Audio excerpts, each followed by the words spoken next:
ഇന്ത്യയിൽ ഭരണാധികാരിയെ തെരഞ്ഞെടുക്കുന്നതിന് വ്യത്യസ്തമായാണ് അമേരിക്കയിൽ ഭരണാധികാരിയെ തെരഞ്ഞെടുക്കുന്നത്. അമേരിക്കയിൽ രണ്ട് പാർട്ടിയാണുള്ളത്. ഒന്ന് ഡെമോക്രാറ്റിക് പാർട്ടി, മറ്റൊന്ന് റിപ്പബ്ലിക് പാർട്ടി.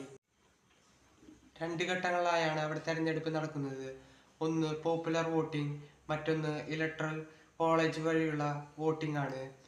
ഇലക്ട്രൽ കോളേജ് വഴിയുള്ള വോട്ടിംഗ് എന്നതുകൊണ്ട് ഉദ്ദേശിക്കുന്നത് ഒരു മാസം മുമ്പ് തന്നെ ഇതിനായി കുറച്ച് വ്യക്തികളെ തെരഞ്ഞെടുക്കുന്നു. പോപ്പുലർ വോട്ടിംഗ് എന്നതുകൊണ്ട് ഉദ്ദേശിക്കുന്നത് ജനങ്ങൾ നേരിട്ട് വോട്ട് ചെയ്യുന്നതിനെയാണ്. ഇങ്ങനെയാണ് അവിടെ തെരഞ്ഞെടുപ്പ് നടക്കുന്നത്. പ്രധാനമായും ഇലക്ട്രൽ കോളേജ് വഴിയുള്ള വോട്ടിംഗ് ആണ് അവിടുത്തെ പ്രസിഡന്റിനെ നിർണയിക്കുന്നത്. നിലവിൽ ഡൊണാൾഡ് ട്രംപ് ആണ് അമേരിക്കൻ പ്രസിഡന്റ് സ്ഥാനത്തേക്ക് വിജയിച്ചിട്ടുള്ളത്. അദ്ദേഹം 2025 ജനുവരി 20 അധികാരമേൽക്കും.